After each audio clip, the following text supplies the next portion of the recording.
양쪽 귀가 아주 심한 화상을 입은 50대 아주머니가 병원을 찾아왔습니다. 그래 의사 선생님이 너무 놀라서 물어봤어요. 아유, 너무 심한 화상이네요. 도대체 어떻게 됐습니까? 하니까 집에서 다리미질을 하고 있는데 갑자기 전화가 와서 자기도 모르게 다리미를 귀에 갖다 댔다는 거예요. 그래서 의사가 참 너무나 안타깝네요. 그런데 또 그 다른 한쪽 귀는 어떻게 된 겁니까? 하니까 또 전화가 왔잖아요.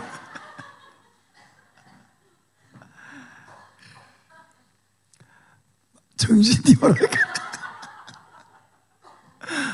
나이가 들면 그렇습니다.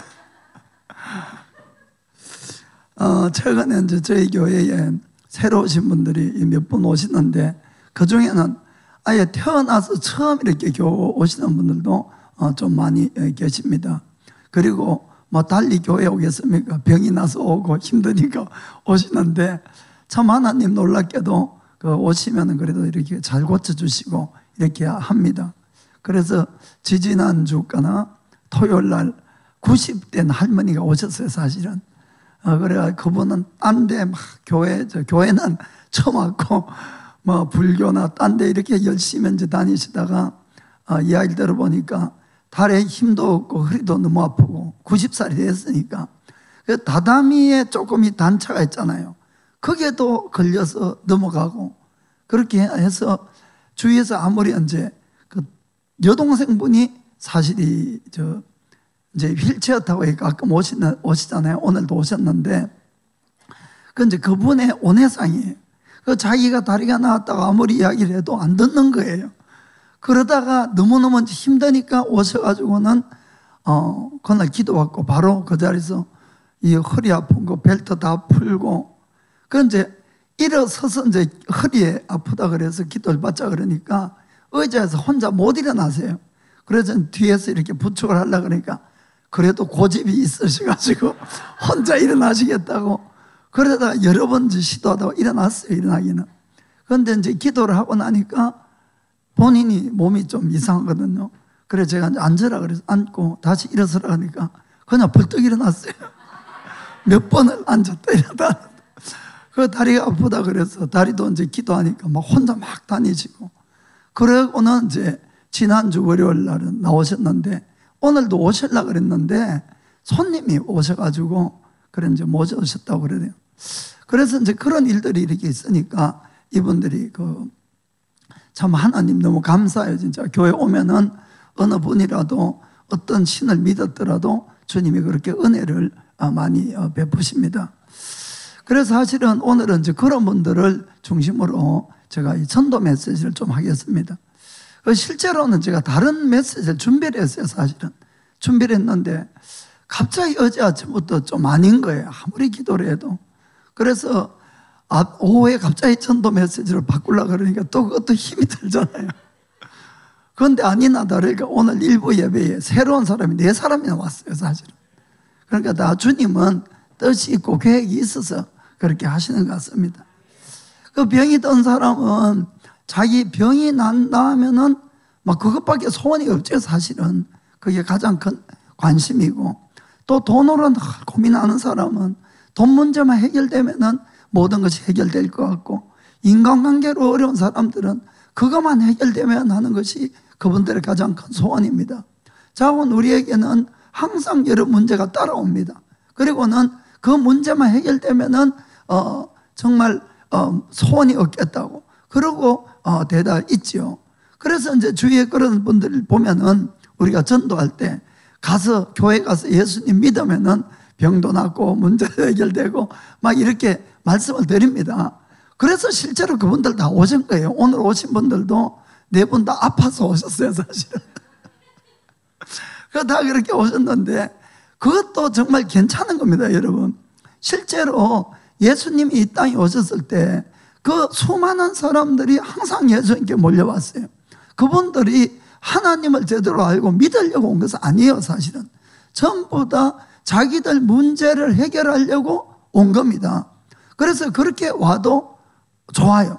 그러나 우리가 정말 중요한 것은 예수님을 믿는 목적이 어디 있는가를 분명하게 가르쳐 줘야 된다, 이런 이야기입니다. 정말 예수님은 아주 특별하신 분이었어요.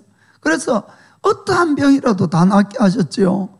뭐 문둥병도 낫고 안절뱅이도 낫고 귀머거리, 벙어리, 장님, 뭐 모든 병들을 낫게 하시고, 심지어는 죽은 사람도 살리시고 귀신도 쫓아내시고 물 위에도 걸으시고, 또 예수님이 호통을 치니까 이 풍랑도 잠잠해지고, 또 이 빵 5개와 물고기 2마리로 5,000명을 먹이시는 그런 기적을 베푸신 것입니다. 그래서 그 소문이 쫙 퍼지니까 수많은 사람들이 예수님에게 몰려들었어요. 그 사람들은 자기들의 문제를 해결하고 피로를 채우려고 오신 겁니다, 사실은. 그러나 그렇게라도 와야 돼요, 일단은.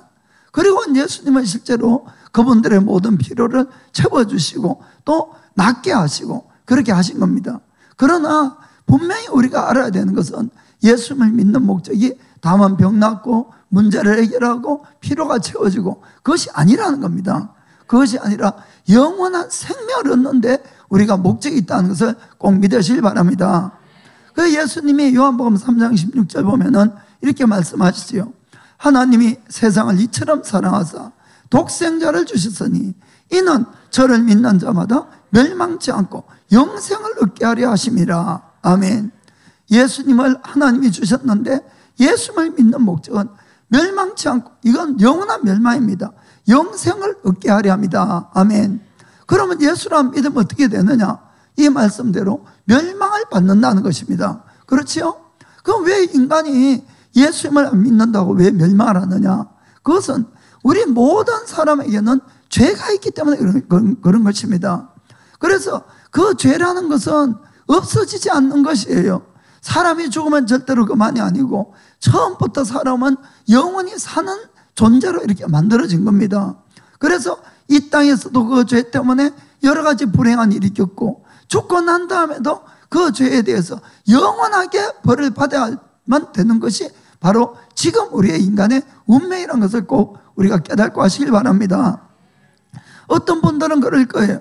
나는 죄를 지은 적이 한 번도 없다고, 나는 죄를 지은 기억이 없다고. 저도 그랬습니다, 사실은.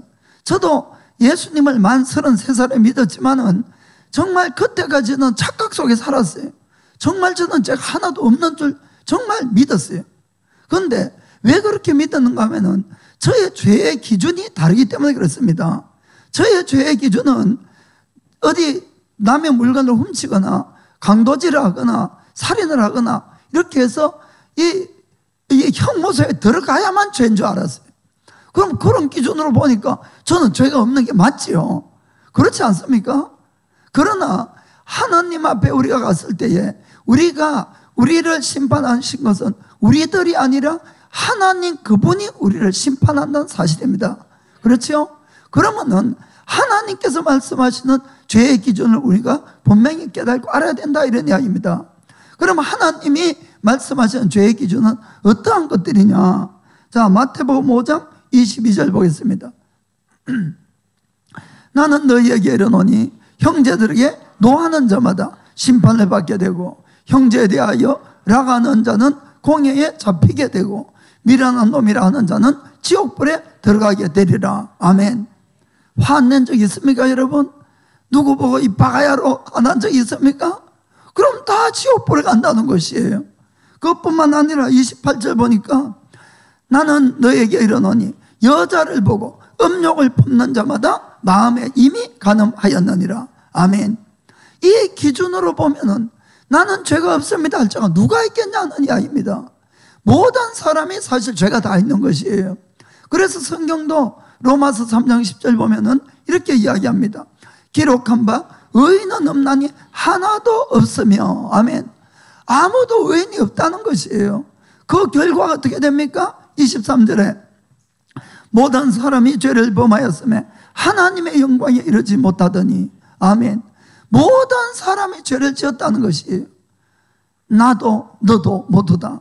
옆에 분 보고 아유 안심되네요. 나만 죄인인 줄 알았지만 당신도 죄인이네요. 그렇습니다. 성경은 모든 사람이 죄인이라고 되어 있는 것입니다. 그래서 아무도 하나님의 영광에 들어가지 못한다. 아무도 그대로는 천국 못 간다, 이런 이야기입니다.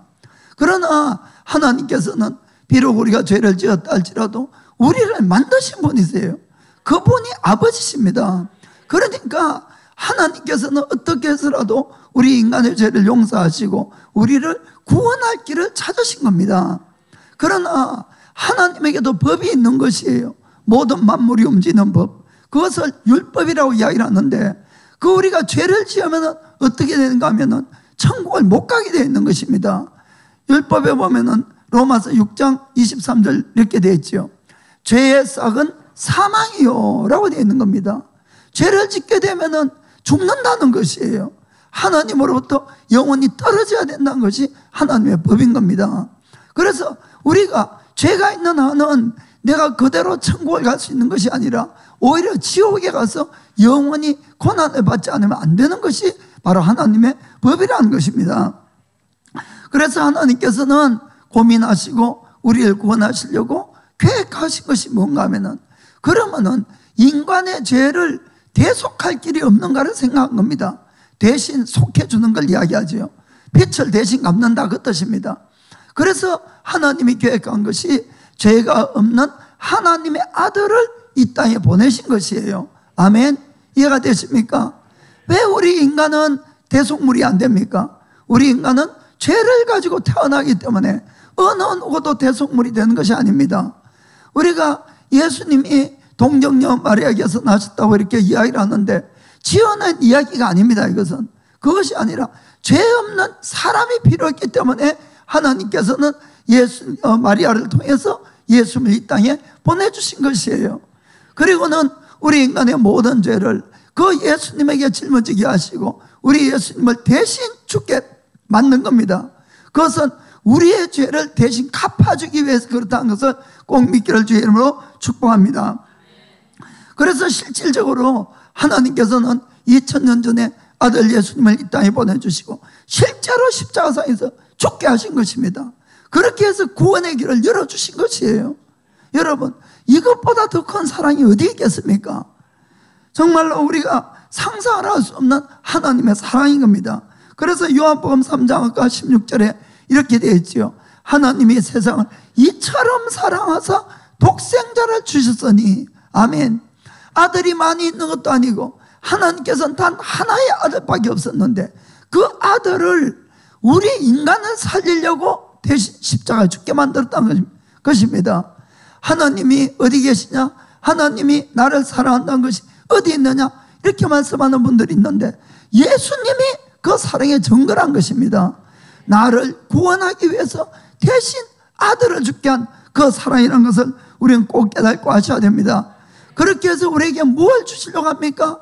영생이라는 것을 선물로 주시려고. 아까 로마서 6장 23절 또 보겠습니다. 죄의 삭은 사망이요 하나님의 은사는 그리스도 예수 우리 주 안에 있는 영생이니라. 아멘. 은사라는 뜻은 하나님의 선물이라는 뜻입니다. 그 하나님의 선물은 예수님 안에 있는 영원한 생명이라는 것입니다. 아멘.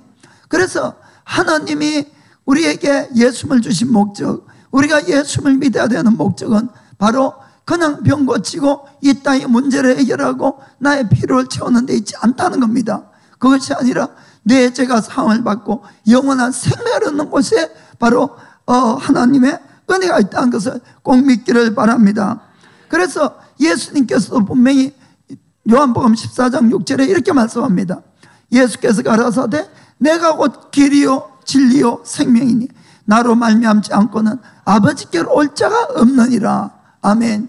그리스도교가 독선적이라서 이런 말씀을 하는 것이 아니고 내 죄를 살 수 있는 길은 예수라는 길밖에 없다는 겁니다. 세상에 수많은 종교가 있지만은 여러분 어떻게 죄사함을 받습니까? 죄사함을 받기 위해서 그 종교를 만든 분이 대신 죽어준 종교가 어디 있습니까? 기독교 외에는 없는 것이에요. 그렇기 때문에 독선적이 아니라 죄사함을 받는 길이 예수를 믿는 길밖에 없다는 것입니다. 그것을 꼭 여러분들이 마음에 생기시길 바랍니다. 그렇기 때문에 우리가 정말 예수를 믿는 목적이 내가 정말 죄사함을 받고 천국 가는 것, 이것이 아닌 다른 것이라면은 이 땅에서 내가 병 낫고 출세하고 성공하고 필요를 채우고 이런 데 목적을 두면은 그분은 반드시 예수님을 떠나가게 되어 있습니다. 왜냐하면은 자기가 예수님을 찾는 목적들이 그런 것들이니까, 병이 다 나았다, 출세했다, 성공했다, 그럼 더 이상 예수님을 찾아야 될 필요가 없어진다는 겁니다. 이해가 되십니까? 그것뿐만 아니라 아무리 기도를 해도 응답을 받지 않는다면 또 어떻게 되겠습니까? 아무리 기도해도 응답하지 않는 하나님을 내가 계속 믿을 필요가 없지 않습니까? 그러니까 떠나가게 되어 있습니다. 기도가 응답돼도 떠나가고 응답이 안 돼도 떠나가고, 바로 그것이 바로 예수님을 믿는 목적에 다르면은 그렇게 되어 있다는 것입니다. 주님께서는 이 땅에 오셔서 수많은 기적을 일으켰어요. 사실 다른 어떠한 종교를 보더라도 기적에 대한 이야기는 없습니다, 여러분. 기독교만 수없이 많은 기적의 이야기가 실제로 성경에 기록되어 있습니다. 그 목적은 두 가지로 우리가 볼 수가 있습니다. 첫 번째는 우리가 하나님께서 우리 인간이 병들고 힘든 삶을 살고 있는 것을 불쌍히 여겨서 기적을 일으켜 준 겁니다. 그래서 예수님께 수많은 사람이 왔습니다.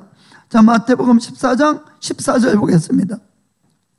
예수께서 나오사 큰 무리를 보시고 불쌍히 여기서 그 중에 있는 병인들을 고쳐주시니라. 아멘. 주님이 그 사람들을 일일이 고쳐준 목적이 어디 있느냐? 불쌍히 여기시다는 거예요. 불쌍히. 자, 마태복음 15장 30절에서 32절. 큰 무리가 절뚝발이와 불구자와 소경과 벙어리와 기타 여럿을 데리고 와서 예수의 발 앞에 두매 고쳐주시니, 벙어리가 말라고 불구자가 건전하고 절뚝발이가 걸으며 소경이 보는 것을 무리가 보고 기이 여겨 이스라엘 하나님께 영광을 돌리니라. 예수께서 제자들을 불러 가라사대 내가 무리를 불쌍히 여기노라. 저희가 나와 함께 있은지 이미 사흘임에 먹을 것이 없도다. 길에서 기진할까 하여 굶겨 보내지는 못하겠노라. 아멘. 그래서 사람들이 얼마나 많았으면은 사실 오병이의 기적을 일으키기 직전인데 그때에 병자들을 고치는데 3일이 걸렸다는 겁니다. 그때 보면은 이 20살 이상의 남자만 5,000명이 있다 그랬죠. 그러면 같이 결혼한 아내나 자녀들 이렇게 보면은 2만 명 아마 넘었을 것 같아요. 그래서 제가 잠깐 계산을 해봤어요. 한 사람당에 10초 걸리면 10초 걸리면은 시간적으로 2만 명에 10초면은 얼마입니까? 20만 초지요. 그럼 이걸 계산해 보니까 시간상으로 얼마 되더라? 56시간 되더라. 56시간. 예수님께서 10초 동안 일일이 안수하고 이렇게 고쳤다 해도 하루에 18시간 일을 하면 3일 걸립니다. 이해가 되십니까? 그래서 그렇게 수많은 사람들의 병을 고치는데, 그리고는 이제 이분들을 그냥 돌려보내려니까 먹을 것이 없는 것이에요. 다 떨어지고. 그래서 뭐라고 되어 있습니까? 불쌍해서 그냥 못 보내겠다는 겁니다. 사랑하는 성도 여러분, 이게 하나님의 마음인 걸 여러분 아시기 바랍니다. 하나님은 우리가 고통 속에 있는 것을 불쌍히 여기시는 것이에요. 그래서 여러분들이 서로 불쌍히 여기고 정말 불쌍한 마음으로 기도하고 이렇게 하면은 반드시 하나님이 역사하고 곳에 일어나는 걸 믿으시길 바랍니다. 두 번째, 주님께서 기적을 일으킨 목적은 예수님이야말로 참 하나님의 아들이고 유일하신 구세주라는 것을 증거하기 위해서 그런 겁니다. 자, 요한복음 10장 24절 보겠습니다. 유대인들이 애워싸고 가로되 당신이 어느 때까지나 우리 마음을 의욕해 하려나이까? 그리스도 여든 밝히 말라시오 하니, 그 예수님이 수많은 기적을 행하고 수많은 병자를 낫고 또 수많은 설교를 했습니다. 이미 하나님께서 오는 분인 걸 다 알 수가 있는데 또 유대인들이 둘러싸고 물었어요. 그럴 때 예수님이 뭐라고 대답을 합니까? 25절에 예수께서 대답하실 때 내가 너에게 말하였으되 믿지 아니하는도다. 내가 내 아버지의 이름으로 행하는 일들이 나를 증거하는 것이거늘. 아멘. 예수님이 행하는 일은 아무나 할 수 있는 일이 아니었습니다. 그 일이 바로 내가 하나님께 온 사람이 아니냐, 내가 바로 구세주가 아니냐, 그걸 증거했다는 겁니다. 제자들 중에도 의심하는 자들이 있다고 되어 있었어요. 그래서 요한복음 14장 11절에 이렇게 말씀합니다. 내가 아버지 안에 있고 아버지께서 내 안에 계심을 믿어라. 그렇지 못하겠거든 행하는 그 일을 인하여 나를 믿어라. 아멘. 주님이 행하시는 것은 하나님이 아니면 할 수 없는 일들을 계속해 온 것입니다. 아멘. 그렇기 때문에 우리가 예수님이 이 땅에 오셔서 기적을 행한 모든 것들은 바로 우리를 불쌍히 여기시고 병에서 고치시고 피로를 채워주시고 문제도 해결해 주시고 그것뿐만 아니라 내가 바로 그리스도라는 것을 증거하기 위함이라는 것을 꼭 믿기를 주님이라 축복합니다. 그런데도 우리가 예수님을 그냥 병이나 고치고 나의 소원을 채우기 위한 그렇게 믿게 되면은 반드시 떠나가게 된다는 것이었어요. 우리가 좀 전에 제가 오병이어에 대한 기적을 이야기했습니다. 그때에 오병이어의 기적을 행했을 때에 예수님이 물고기 2마리 빵 5개로 그곳에 모여있는 그 2만 명이 더 되는 사람들이 모두 다 배불리 먹었다고 이렇게 되어 있습니다. 성경을 보면은. 그리고는 남은 것이 12광줄이나 되었다고 이렇게 되어 있습니다. 제가 그 장면 아무리 생각해봐도 어떻게 기적을 행했을까 좀 생각이 자는데 예수님이 그 물고기 2마리 빵 5개로 축사를 하시니까 축복을 하시니까 이게 갑자기 뭐 뻥튀기가 됐는지 어떻게 됐는지 그리고 그걸 제자들이 이렇게 나누어졌다고 되어 있습니다. 자, 그러자 그곳에 모여있던 모든 사람들이 너무너무 기뻐하면서 예수님을 왕으로 삼으려고 했던 것이에요. 왜 그렇게 했습니까? 예수님만 따라가면은 걱정이 없잖아요. 걱정이. 아플 거 걱정이 없고 먹을 거 걱정이 없고 그러니까 뭐 예수님을 왕으로 이렇게 삼으려고 했습니다. 자, 요한복음 6장 14절 15절 그 사람들이 예수의 행하신 이 표적을 보고 말하되 이는 참으로 세상에 오실 그 선지자라 하더라. 뭐 이거 더 이상 어떤 기적이 있겠냐 이런 이야기죠. 그래서 15절에 그러므로 예수께서 저희가 와서 자기를 억질로 잡아서 임금 삼으려는 줄을 아시고 다시 혼자 산으로 떠나가시니라. 아멘. 예수님은 사양하지만 억지로 임금 삼으려고. 그러자 예수님 다시 산에 올라가시고 기도하셨습니다. 그리고 그 다음날 되어서 군중을 만났어요. 그리고 예수님이 군중들에게 이렇게 말씀합니다. 26절 보면은 예수께서 대답하여 가라사대 내가 진실로 진실로 너에게 이르노니 너희가 나를 찾는 것은 표적을 본 까닭이 아니요 떡을 먹고 배부른 까닭이로다. 아멘. 이 뜻이 무슨 뜻인가 하면은 표적을 봤다면은 아무나 할 수 없는 기적을 봤다면은 하나님이 살아계시고 내 말이 진실인 걸 믿어야 되지 않겠냐? 그 이야기입니다.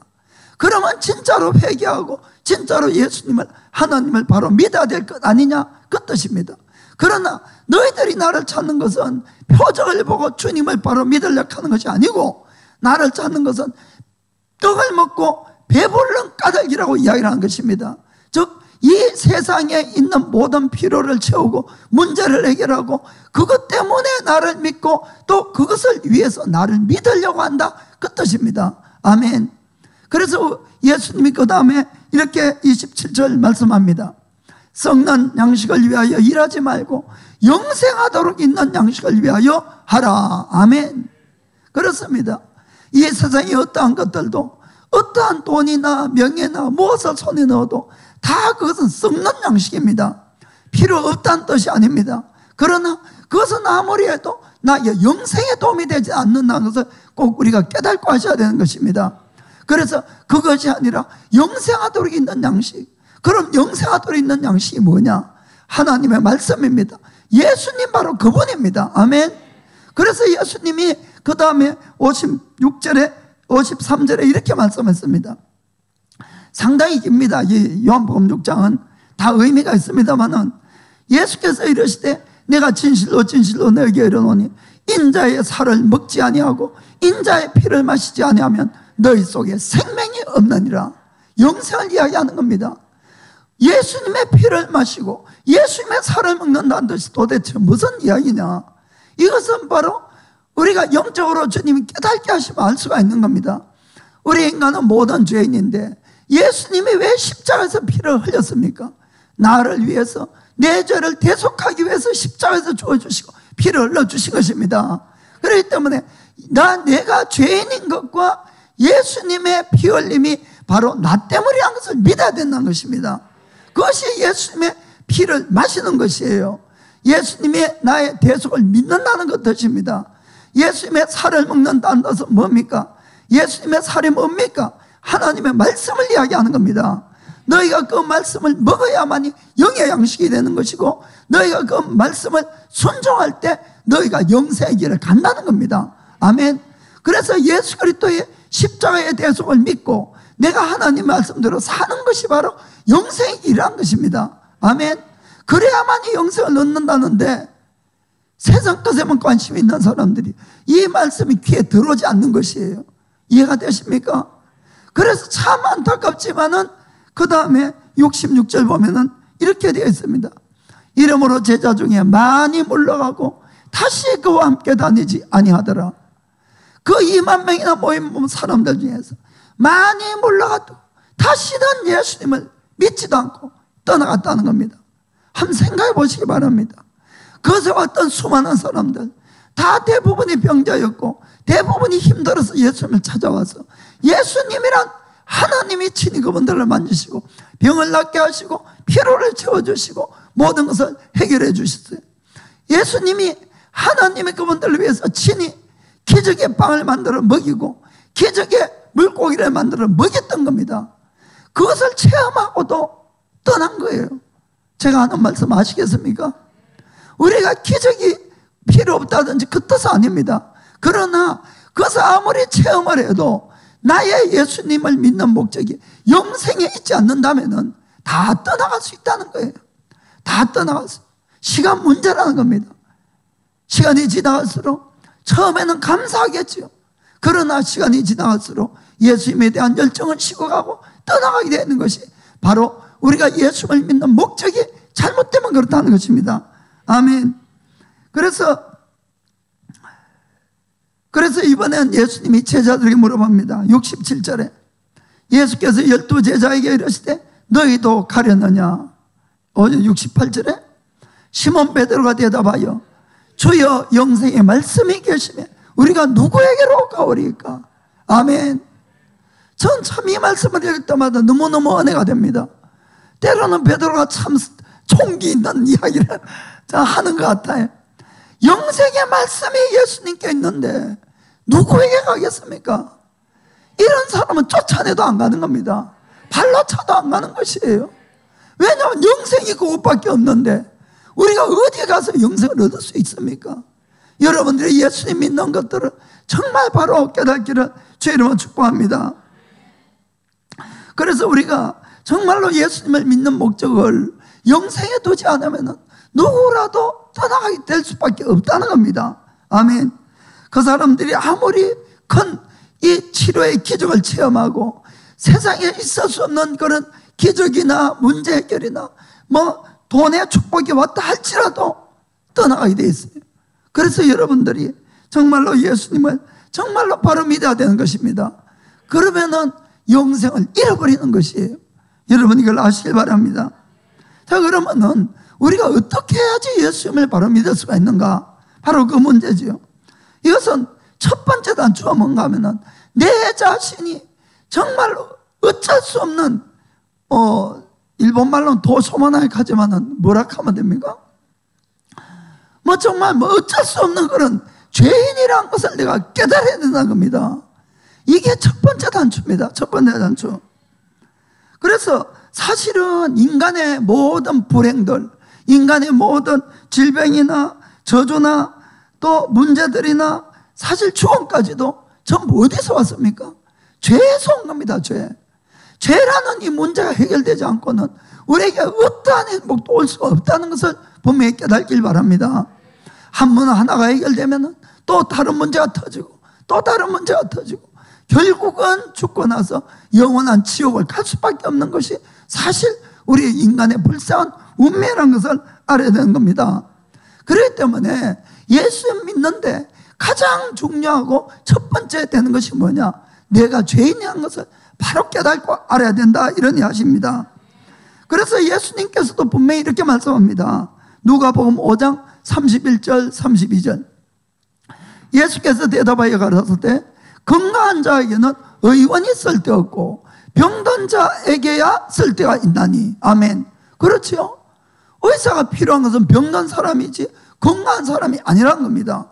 32절에 내가 의인을 부르러 온 것이 아니요 죄인을 불러 회개시키러 왔노라. 아멘. 그래서 나는 죄가 없다고 생각된 사람은 실질적으로 예수님하고 아무 관계가 없습니다. 예수님이 우리를 불러온 것은 죄인을 불러러 온 것이에요. 실제로는 모든 사람이 죄인입니다만은 죄인 중에도 내가 죄인인 걸 깨달은 죄인이 있고 내가 죄인인 걸 모르는 죄인이 있을 뿐인 거예요. 이해가 되십니까? 모든 사람이 실제로 예수님이 필요함에도 불구하고 내가 죄가 없다고 생각하면 예수님께 올 수가 없는 것이에요. 그냥 병들고 뭐하고 그것 때문에 그걸 낳아보려고 또 소원을 이뤄보려고 예수님을 찾을 수는 있겠지만은 그러나 실질적으로 예수님과 관계가 맺어지는 것은 바로 내가 죄인이할 때 주님과 관계가 바로 맺어진다는 것을 꼭 아시길 바랍니다. 그리고 우리가 이 죄라는 것을 깨달는 것도 실제로는 내 힘으로 깨달을 수 있는 것도 아닙니다. 하나님의 은혜라는 것이 와야 돼요. 이것은 하나님을 간구하는 자에게만 오게 되어 있는 겁니다.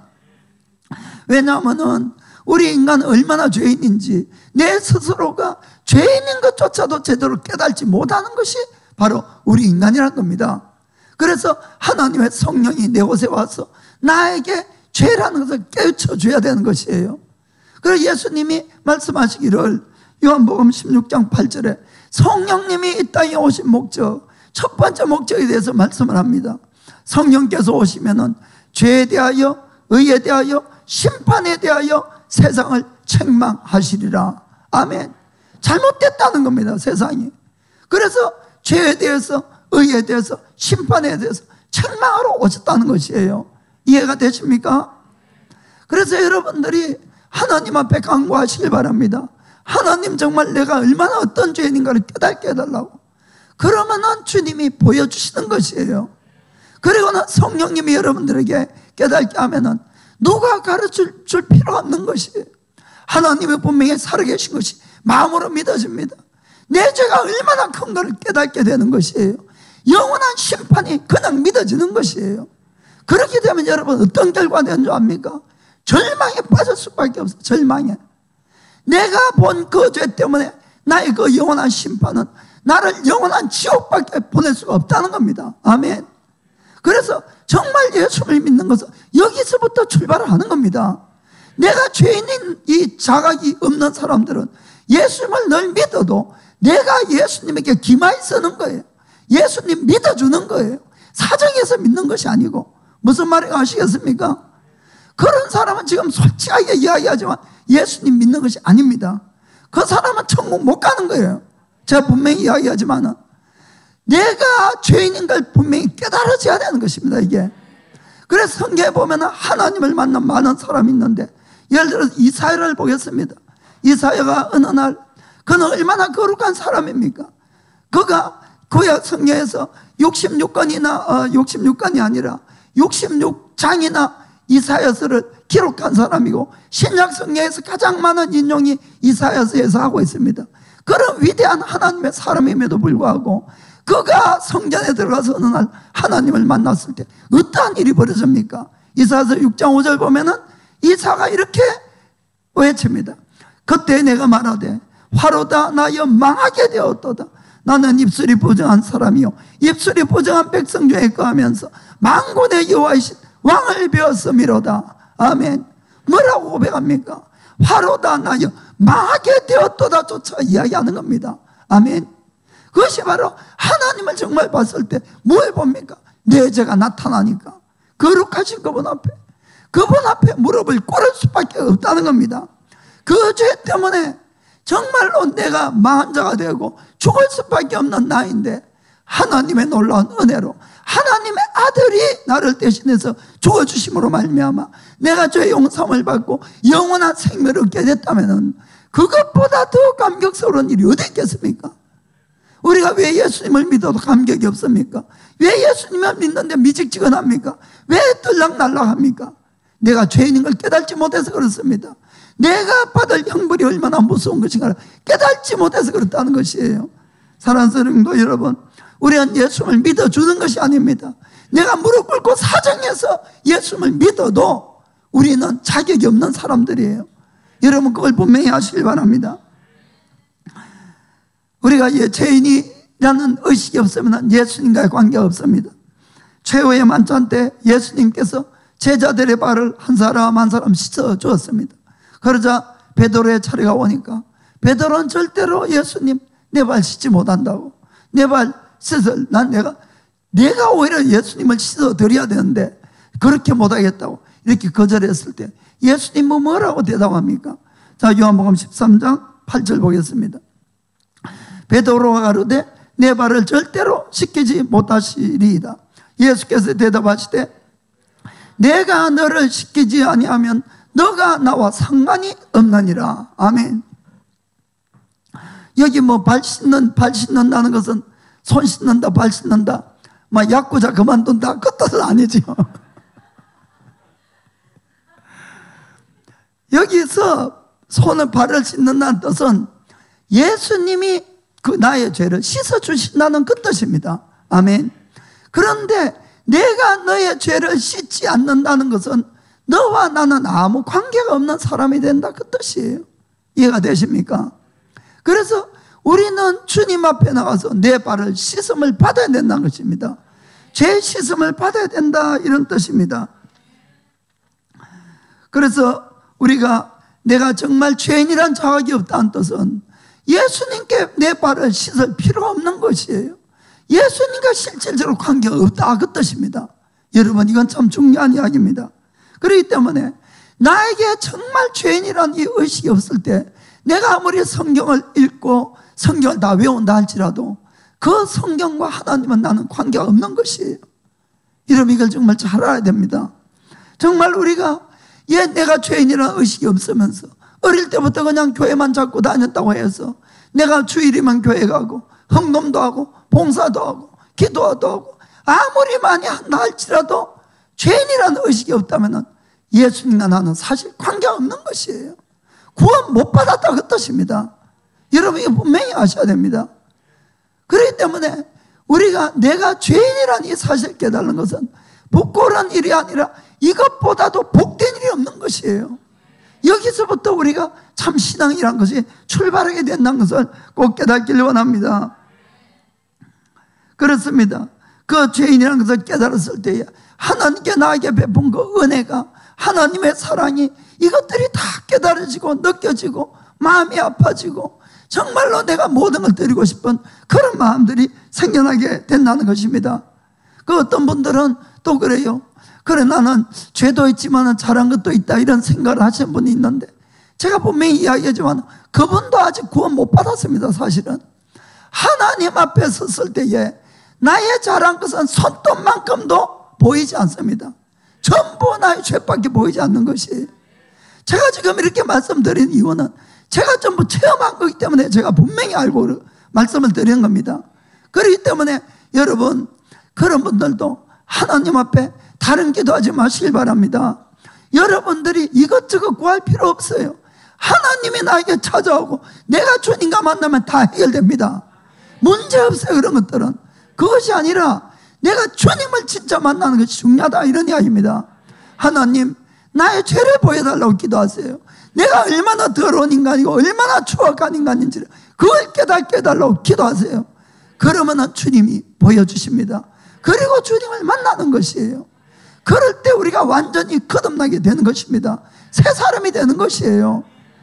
정말 그렇습니다. 성경에 나오는 수많은 하나님의 사람들, 하나님을 위해서 목숨까지 바친 그분들, 사실은 어떤 면에서 우리보다 못한 평범한 어부들이고 더 못한 사람들이었어요.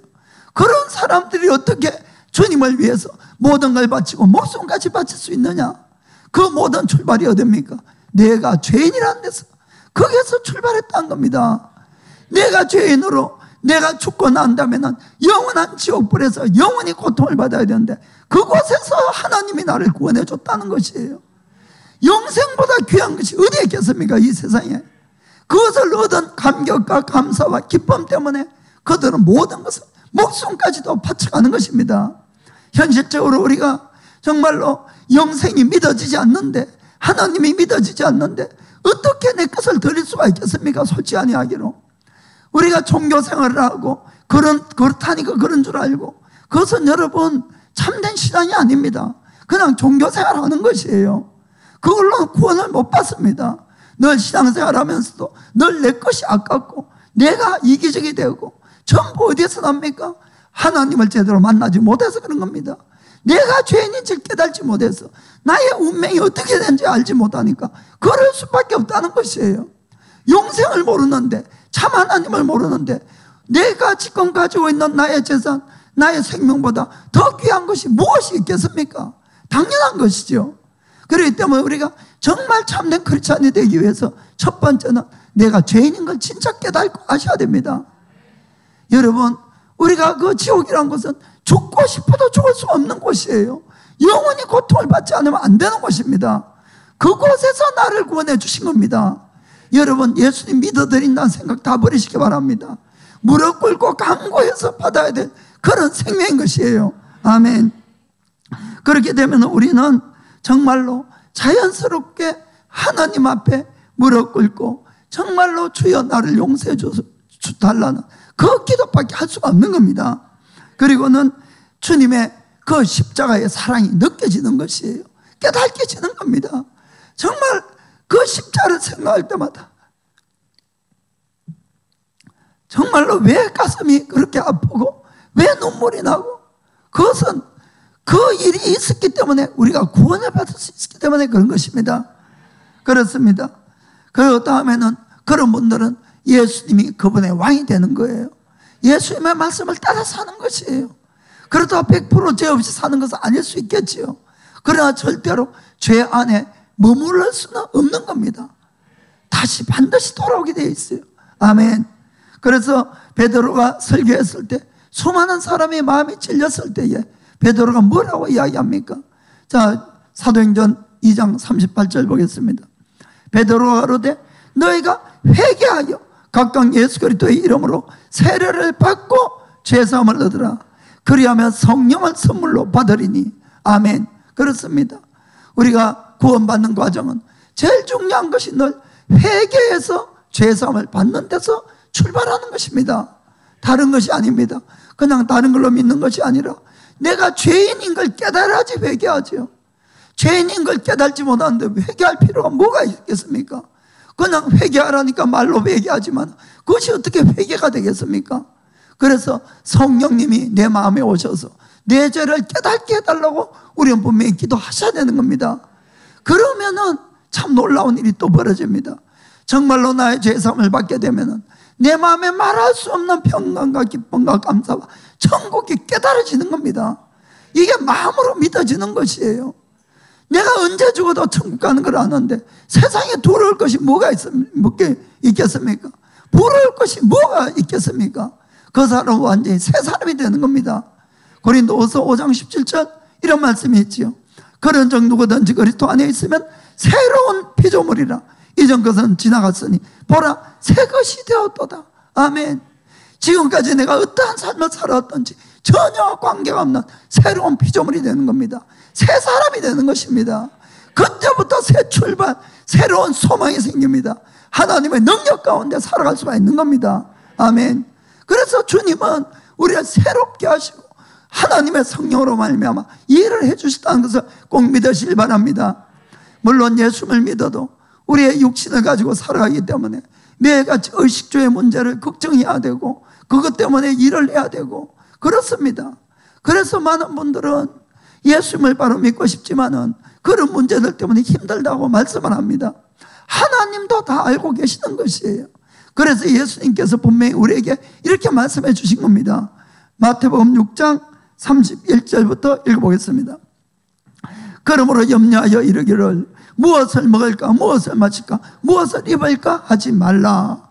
한마디로 의식주의 때문에 너무 염려하지 말라는 겁니다. 32절에 이는 다 이방인들이 구하는 것이라. 이는 이방인들 하는 것은 하나님을 믿지 않는 사람을 여기서 이야기합니다. 이런 의식주에 대해서 늘 걱정하고 하는 이 모든 것, 그것만 구하는 것은 하나님을 믿지 않는 사람들이 그렇게 하는 것이고, 너희 천부께서는 이 모든 것이 너에게 있어야 할 줄을 아시느니라. 아멘. 하나님 아버지가 너의 필요를 다 알고 계신다는 겁니다. 그래서 너희들은 33절에 너희는 먼저 하나님의 나라와 하나님의 의를 구하라. 그리하면 이 모든 것을 너에게 더하시리라. 아멘. 너희가 하나님의 나라, 하나님의 의를 그래도 먼저 구할 때 하나님의 나라와 의도 너에게 얻어지고, 그것에 플러스해서 너희 의식주의 모든 것도 내가 해결해 줄게. 아멘. 일하지 말라는 뜻이 아닙니다, 여러분. 먼저 우선순위가 늘 중요하다는 것이에요. 우선순위가. 우리는 늘 미래에 대한 것도 늘 걱정하고 있습니다. 그러나 34절에 예수님 말씀합니다. 그러므로 내일을 위하여 염려하지 말라. 내일은 내일 염려할 것이요 한날 괴로움은 그날에 족하니라. 아멘. 그렇습니다. 우리는 쓸데없이 내일 것도 염려하는 사람이 너무너무 많이 있어요. 그 모든 것 내일 어떻게 될지 하나님은 다 알고 계십니다. 그분께 맡기시길 바랍니다. 일본어 성경에 내일은 내일이 염려해 줄 거다 이렇게 번역되어 있습니다. 그날이 되면 또 그날이 염려가 되고 해결이 되는 겁니다. 하루의 괴로움도 충분합니다, 여러분. 그렇기 때문에 정말 우리가 예수님을 바로 믿고 하나님의 나라와 의를 바로 구하게 가면은 우리가 영원한 생명도 얻을 뿐만 아니라 이 땅에 필요한 모든 것들도 더하여 다 채워주게 된다는 것을 믿게 되기를 예수님의 이름으로 축복합니다. 아멘. 기도하겠습니다.